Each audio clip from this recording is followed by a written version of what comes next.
Hello everyone and welcome. In this recording, I'm going to be speaking about this upcoming full moon in the sign of Gemini on the 15th of December 2024. This full moon takes place at 23 degrees and 52 minutes of the sign of Gemini. So, with this being said, the very first thing that comes to our minds, of course, because great minds think alike, right? um, is the Sabian symbol, which is in itself, if we just look at the Sabian symbol where the moon is, it's really uplifting. It is also coincidentally quite so in theme with winter, at least on my hemisphere. And the Sabian symbol is children skating on ice. Again, we're only looking at it from a singularized point of view. So just in itself, what the Sabian symbol would represent, and that, of course, is something very light-hearted, and it is one of the, at least according to my subjective opinion, one of the most beautiful, sacred, and valuable parts of our existence. I must say that I wanted to say human existence, and then something inside me clicked that what I'm gonna say is not only specific to human, actually, a lot of animals do that as well. And that is playfulness. That is a recreational activity. That is something that you do when you're not, well, for us humans, busy in a lucrative way, let's say. But for animals, when they're not in the state of survival, let's say. But that activity, okay, in our case, skating on ice.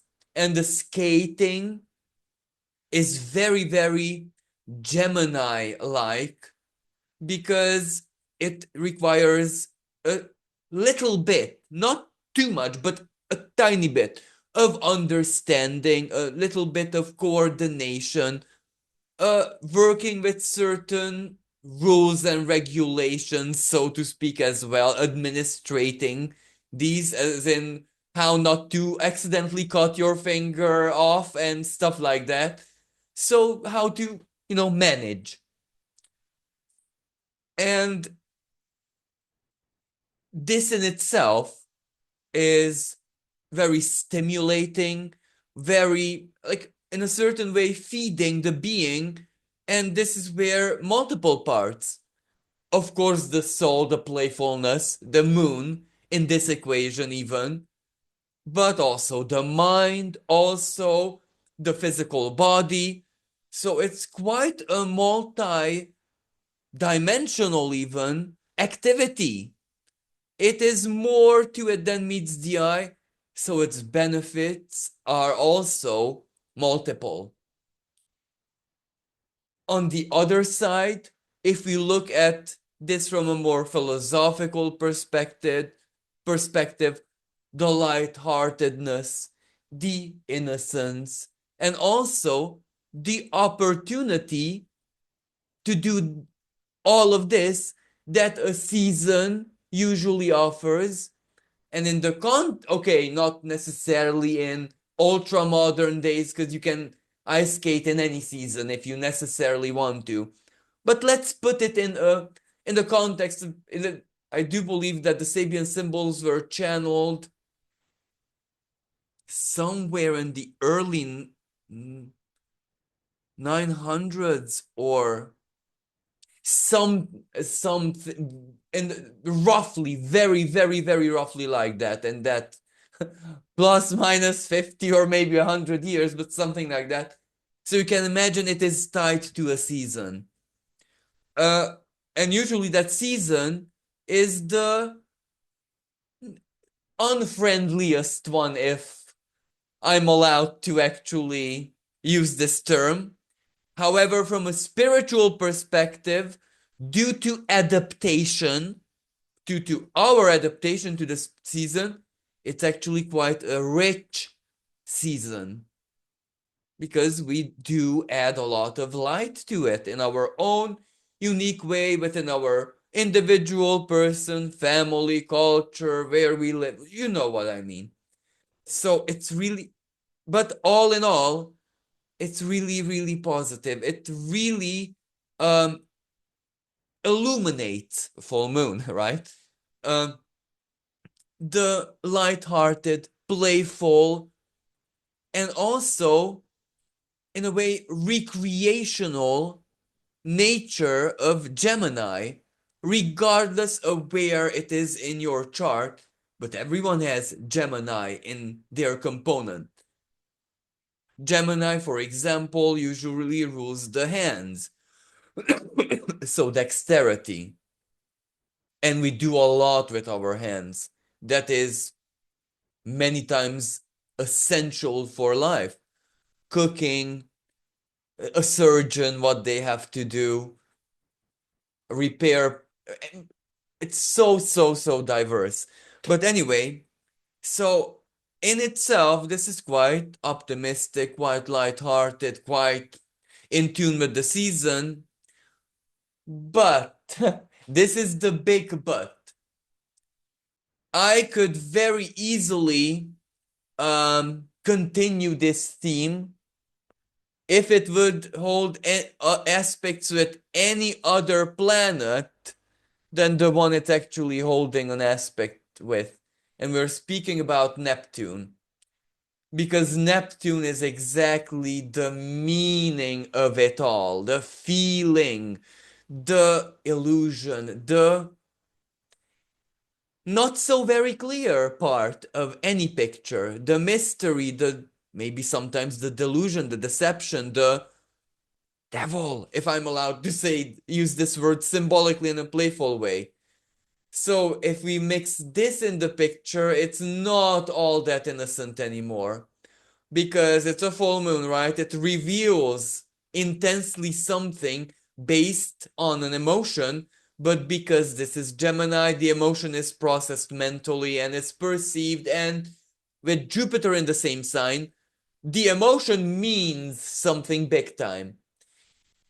Even the ruler of the full moon, Mercury, sorry, the ruler of Gemini, of course, in its own right, is having a pretty tough situation because it's debilitated in Sagittarius.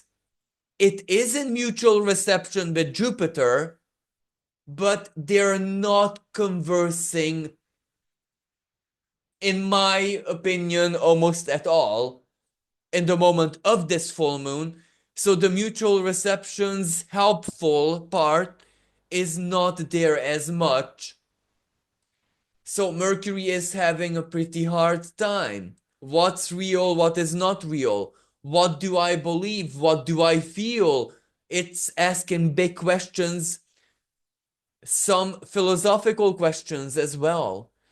And you can imagine on the world stage, this Mercury retrograde is already highlighting themes where both Mercury and Sagittarius are mixed into one, like religion, like what happens next with rights, with law, and a lot of communication, a lot of debate, a lot of back and forth, Sagittarius.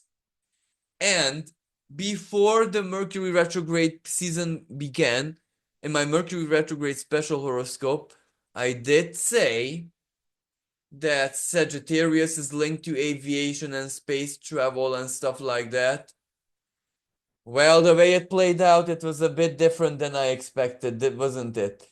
The air travel was, yeah, but not necessarily a plane or public transport, but rather a missile. And the other side, the air travel, well, was an airport, first of all, in a big city in a country that was recently, let's say it experienced a massive shift. So it played out in really obvious, clear, but surprising ways, I must say. And who knows how many parts of what we don't know yet, for example, this and that massive scientific discovery that may not be voiced when it happens. So maybe in a few weeks or months, we'll hear more about what took place under this Mercury retrograde period. And why is this so important? Because Sagittarius is universities and where we store knowledge, the big libraries, the big information, basically anything, storage, processing, but as a species, and this is usually what we share because Sagittarius crosses borders. So when big discoveries and big knowledge-based events change history, many times they're revealed much later after. So there's still things we don't know. Maybe this full moon is actually one moment of big revelation. And why is this important? At the moment of this full moon, Mercury is standing still in the sky, preparing to go direct. And this is the second reason why Mercury has a tough time. It's under pressure, basically, under a certain kind of energetic pressure. Because when it stands still in the sky, its symbolism is greatly amplified and highlighted. So all the Mercury retrograde themes and conclusions, and the conclusions we are yet to draw, all and communication, all of that. And this is after moments of clarity, because under the Mercury retrograde season, we had Sun conjunct Mercury. So that was where I see things differently, I understand things differently, or at least I'm not believing that I know anything anymore. I admit that I am totally lost. In your own unique, special context. But I think if we put it in a world stage context, then it applies to all of us. No one knows really what's going on. And in a way, I don't know how you guys are, but me personally, I'm beginning to not even be that curious anymore, because I know that everything is smoke and mirrors anyway. I'm not curious about any side's interpretation of reality, if you get what I mean, because really, truly nothing can be trusted. But anyway, this is nothing new. However, sadly, square to Neptune, this is gonna be part of the new moon. Sorry, full moon, full moon. And if we add the Sabian symbol, then we get the negative expression immediately. Whatever is being presented to us, well, it's equivalent of children ice skating.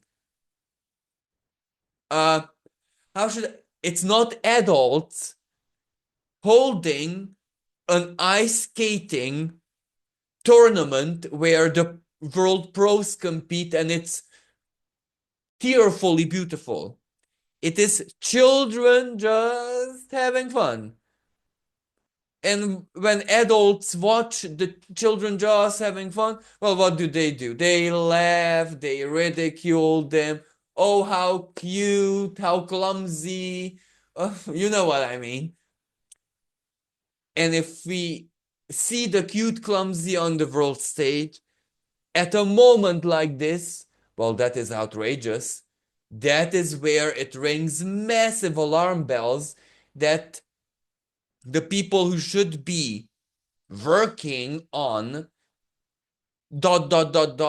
replace whatever you want here are children skating on ice, incompetent, playing a stupid game, or just a display of wannabe acrobacy, or they haven't figured it out yet either, just like children skating.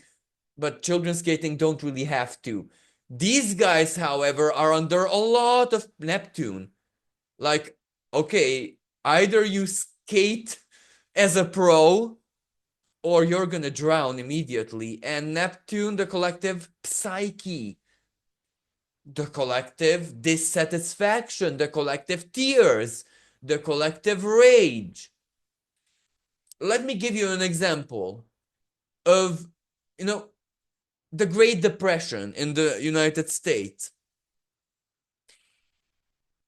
The emotion itself, if I'm allowed to use these terms, well, it played a significant part to anything, both the good and the bad.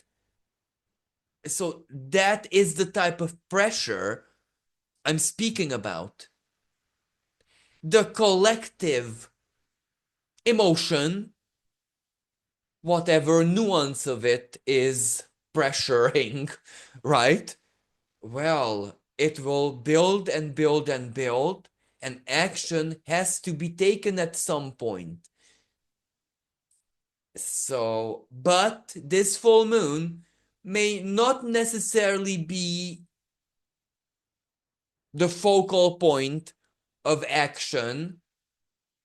Why? Because it's also happening under a freshly started Mars retrograde. Mars is the planet of action. Retrograde, it turns inwards. So chances are, first we do something inwards and then outwards. And inwards is what we see playing out in so very many parts of the world, in many contexts, not just the global conflict, in any type of challenge or Martian context.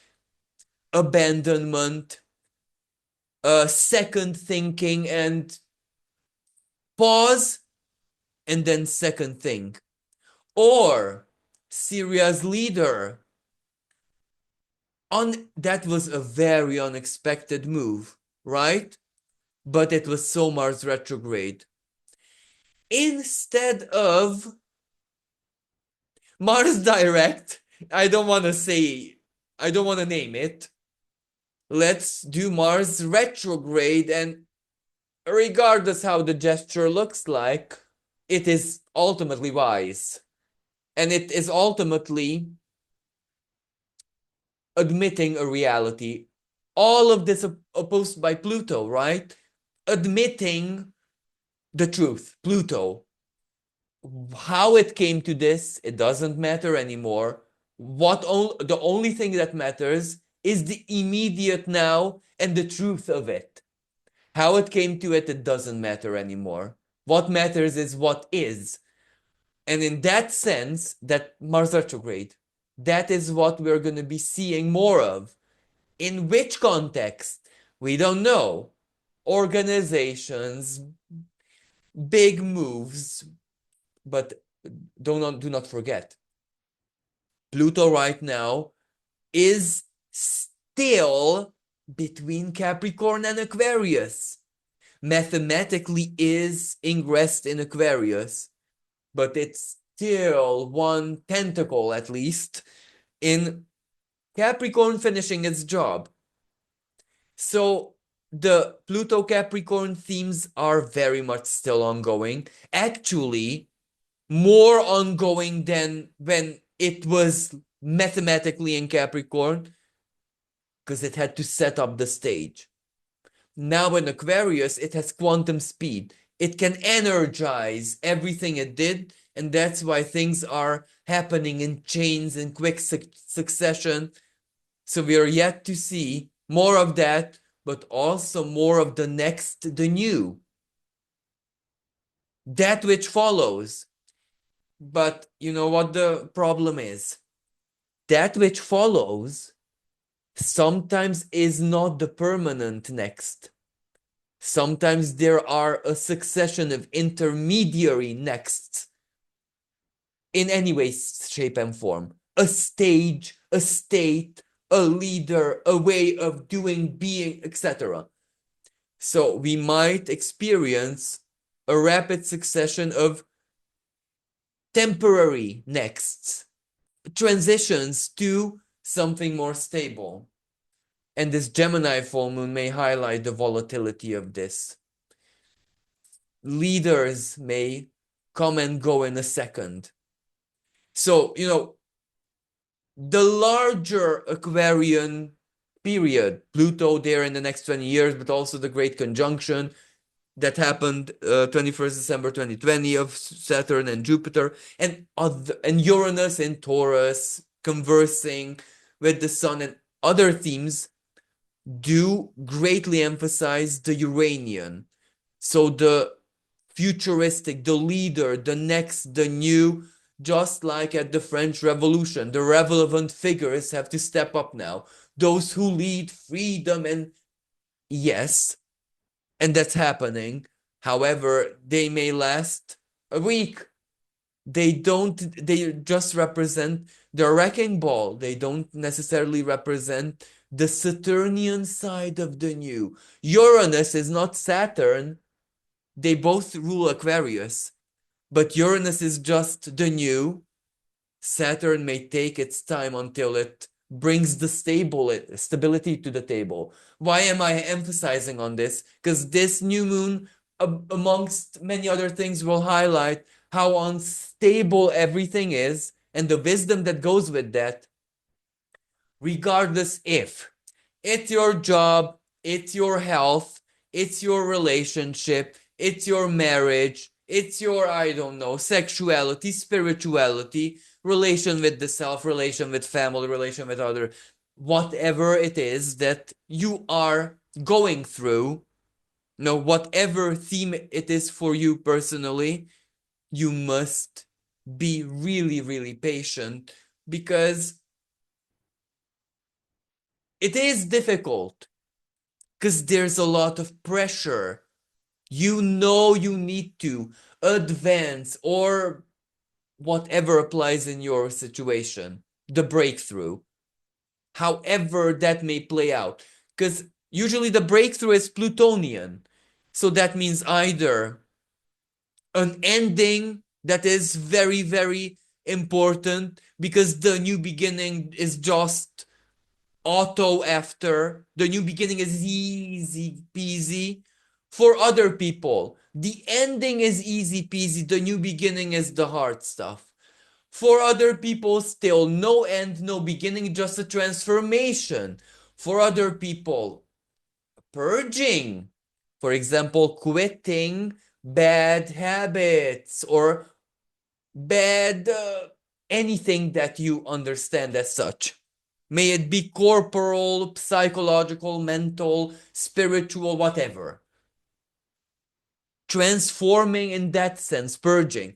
Whatever you're going through, whatever Plutonian element is in your life, well, of course, it's not easy, but you need to be patient, and you must keep hope burning in your heart, but not expect total stability. So this Gemini full moon almost asks us to be open to opportunism, but of course, in a highly moral and the most elevated possible way, because Jupiter in Gemini, not conjunct but close to the full moon, square Saturn. And this square demands wisdom, morality, very strong self-knowledge, and knowing your conscience, knowing your inner guilt system, how that works for you. Because decisions, moves, even reactions, especially Mars retrograde season, that we are asked to put out are very significant. And this not just for the full moon, in the larger sense of the period. And this full moon, especially because it's Gemini, it may represent that a decision needs to be made. And maybe you will need to delay it, or somehow choose the wisest option from only things that are not perfect in any way, shape, and form. So it's tensionate in that sense. The other element that I find really, really stirring is that Mars is conjunct a fictional energy, Vulcanus, in the sign of Leo. Vulcanus is volcano, right? So it's heated. Very, very, very heated. However, not visibly, because Mars is retrograde. It's boiling in the inside, so you don't know what to expect. But still, something can surprisingly, without warning, actually, this is a big surprise, period, can erupt without any warning, just like the events of the past week, let's say, altogether. So things are not stable. Things may take very surprising turns. And it's okay because we still choose to be patient, determined, and work with the best that we can. Because also, under this full moon, we have a grand fire trine where Mercury, the ruler, is involved. Mars is involved and the North Node is involved. That is inner power, willpower, determination. That is blessing, but from the inside, giving us whatever it is that we need. Fire, so willpower, wise, to make the best of what we can right now. Uh, may that be patience, may that be determination, may that be ambition, may that be endurance, whatever we need, may that be courage, may that be sometimes expressing rage. By no means do I mean fighting and doing something regrettable. But for example, if someone genuinely hurt you, you have to express this, that you're hurt on the inside. There we go, something like that. So, yeah, we have a lot of empowerment, and this empowerment is exactly what we need to, how should I say this? You know, if Neptune is T squared by the sun and moon at the time of this full moon, you can imagine that piercing through illusion or being able to live with not knowing something, even if our life would depend on it, it's still okay. We still have to make the best of the situation. So that means we have to have a lot of faith. We have to have a lot of,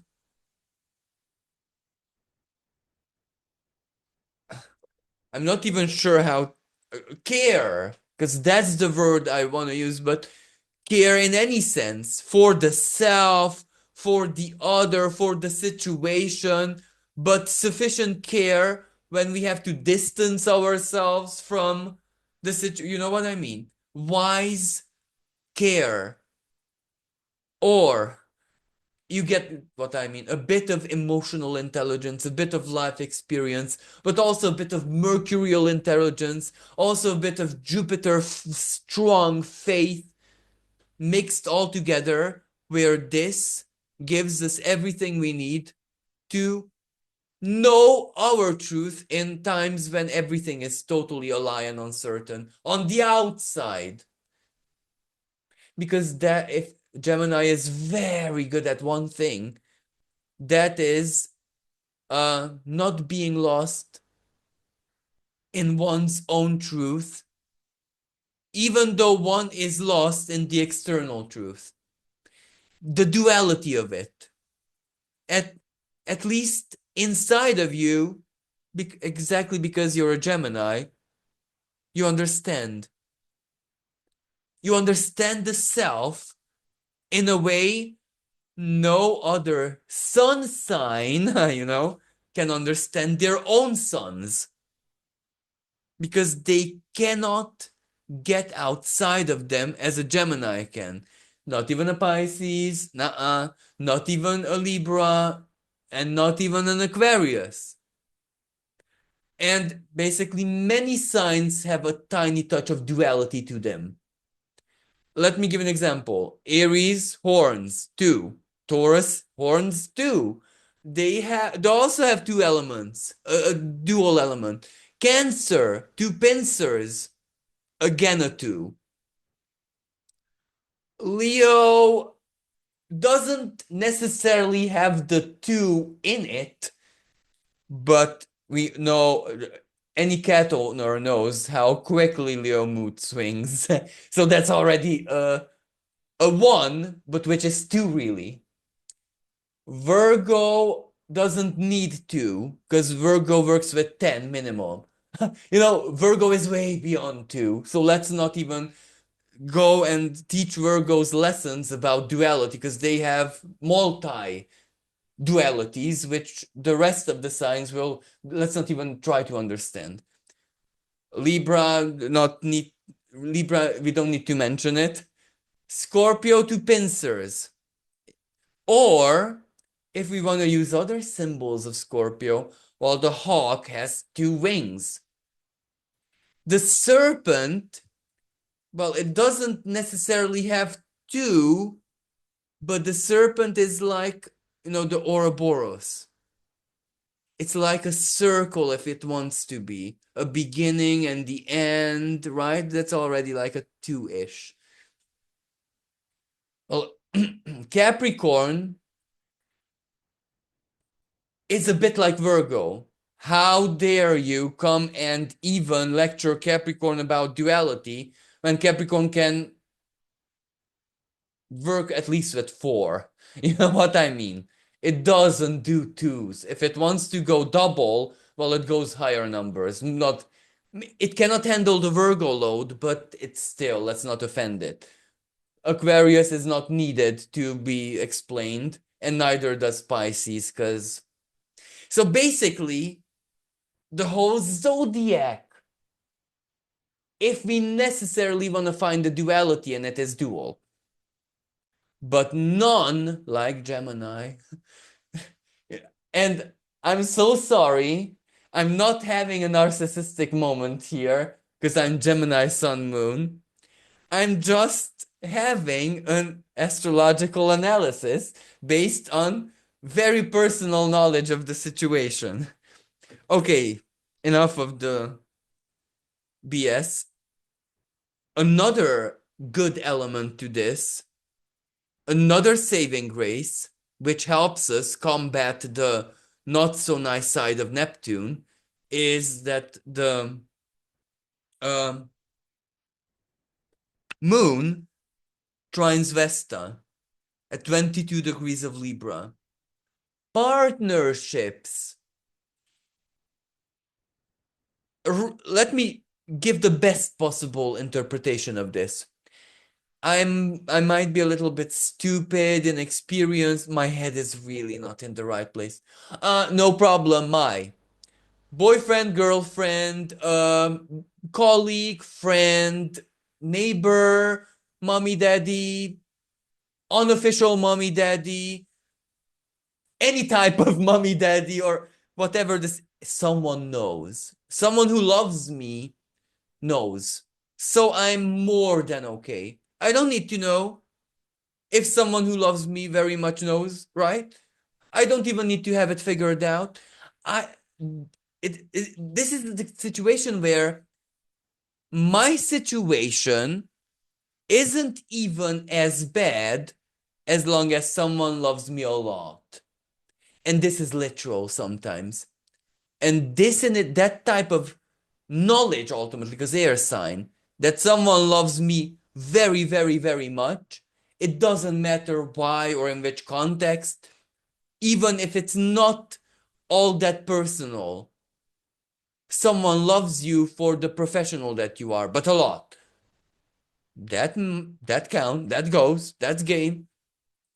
But that gives a lot of power not to be drowned by Neptune. Not to, well, actually, I said it. To swim and not drown. And swimming can be very fun. Swimming can be artistic. Swimming can be recreational. You know, a bit like ice skating, right? A sport to do something really, really good. So we can turn this energy to something way good, better than it should be. And I do believe this is the best way to explain it. We can turn this energy into much more fun, useful, whatever, than it originally is intended, even by the heavens. Because that is sometimes the nature of Gemini. Jupiter, what does Jupiter do? Let me just check my notes here a little. Oh, yeah. Jupiter being tried by Black Moon Lilith just helps the situation, honestly. Because Black Moon Lilith and Libra, especially when it converses in supreme harmony, you don't even feel guilty. You do it with a smile. The compromise is easy because you feel and see things in a different way than usually. You're a bit different. So anything outside of you is also a bit different. So this is so good. New belief system, new results. New feeling, new results. New reality, Black Moon Lilith and Libra, new results. New value system, new results. So, yeah, all good. Uh, Now, there is also an element which makes it a bit worse. So, Vesta makes it better, but asteroid I don't know how to pronounce it. You know, Circe or Circe, the mythological great sorceress, uh, she, she was very notorious and invoked by magicians to this very day because she can debilitate. Mythologically, she could turn any man into an animal, like sheep, hex, sheep, chicken, what a mindless animal. The symbol of that is simply debilitate. So this full moon has a strong mentally debilitating factor to it. So when I say make the best of what you can with this energy, that doesn't mean to lie to yourself or to, you know, foolishly, as in a debilitating mode, ignore reality and believe in something not real that's gonna help the situation or what. You get what I mean. Like not just false hope, but foolishly false hope. I'm not suggesting that at all, because that would be Circe. So this is why we must work with great, great, great wisdom and inner understanding, because otherwise this energy would have us be a sheep. Circe. You know what I mean? Otherwise, what is being shared with us insults our very intelligence, or put sheep into context in any way, shape, and form you want. Play with that symbol in your mind, and you get what I want to really, really, really say here. So we must make sure that we are Circe and not Circe's adversary. Okay? Another factor that makes this a bit complicated is the sun holds a quincunx with Uranus, while the moon semi-sextile with Uranus. What's true, what's not? What's real, what's not? is my emotional response justified even or not? But, we are living very, very weird times. So this in itself is nothing new. I think we are pretty used to this. And also Uranus and Taurus, what happens financially. Because everything that happens right now, collectively and individually as well, will have a financial or individually value-wise or love ramification later. Jupiter trine Saturn displays in part of the larger theme of these two planets. What is real based on my perceptions that I am able to control? And what meaning do I give to what I see? And that is my worldview.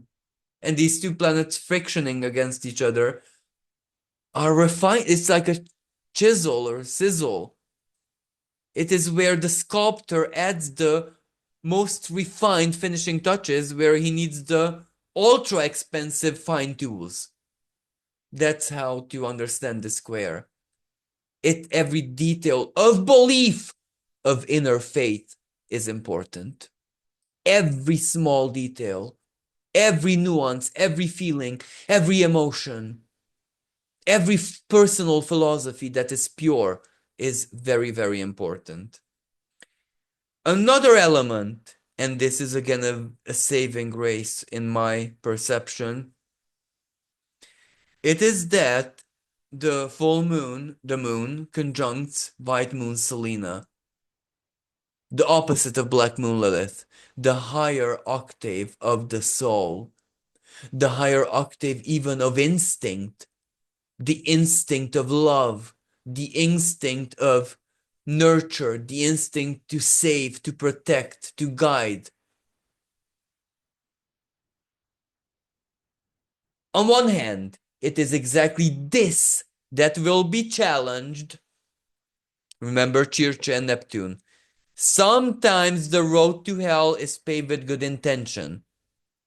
Con, phishing scam, donate for disabled child type of scam, or you won the, I don't know what type of lottery, or the too good to be true, but also compassion based. The imposters and all of that. So be very, very, very, very careful. But the other element is the Fata Morgana, right? Where we quickly take the side of victims. However, if that victim is a victim of deception and play and the game of all, then our compassion has no power. It is already, how should I, stripped of its Christ-like power, because we're not seeing beyond, and it's not our fault, of course, but what I'm saying is this is how evil, if I'm allowed to use that word, deceives. Because people are, truly, innocently acting with compassion, and they cannot see through for various reasons. So, you know what?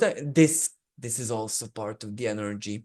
So under this setup, we must really, really choose carefully who and what we support.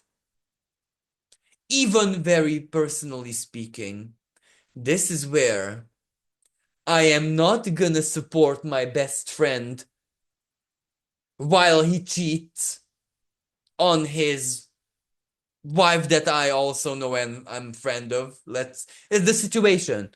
No, I'm gonna tell him, don't hurt her, man. Even if he gets upset and thinks that I'm not on his side. This is what. However, maybe immediately for the friend who wants to cheat, they will Neptune, the illusion, Circe, They will think that you're not a bro, you're not a real friend. A real friend comes with me in good and bad. You know what I mean? But he needs a few slaps to wake up that dude, I'm preventing you from ruining your life and your family. So this situation, so we must think a touch deeper than the friend. Or because friend, Gemini is the friend, the sibling, the other, the neighbor, the someone, the lover in tarot, right? So situations, relationships, things within interhuman connections are going to be complicated at this full moon. So make sure it's not going to become something that is bad optionally. Because, and I'm going to finish with this. This lunation is the moon is conjunct fixed star Al Nilam, or I'm not sure how to pronounce a fixed star, which many times conjures up a lot of scandals and things that basically are thorn to the eye. You cannot help but notice, or you know. So this is both good and bad. This is why I said let's not turn things optionally into scandals and fights and bitchy. No, sorry, you know, bitchiness. Actually, I don't. That's not even a jargon or how you call it. It's just a term of expression. Anyway, so let's not gossip. Let's not stir the. Let's not spread the secret, the word, or let's be decent friends, human beings. Let's not get into temptation to share what we must not share. Let's not spill the beans. Let's be very, very wise in friendships and communication. If life calls us to be a good friend, before you jump into the fray, take a step back, analyze what good friendship would truly require, what action or non-action would require, and then go and speak or do or be part of, right? This lunation needs wisdom. Big time. Big, big, big, big time. So I hope this helps. Thank you everyone for listening. Until next time, bye for now.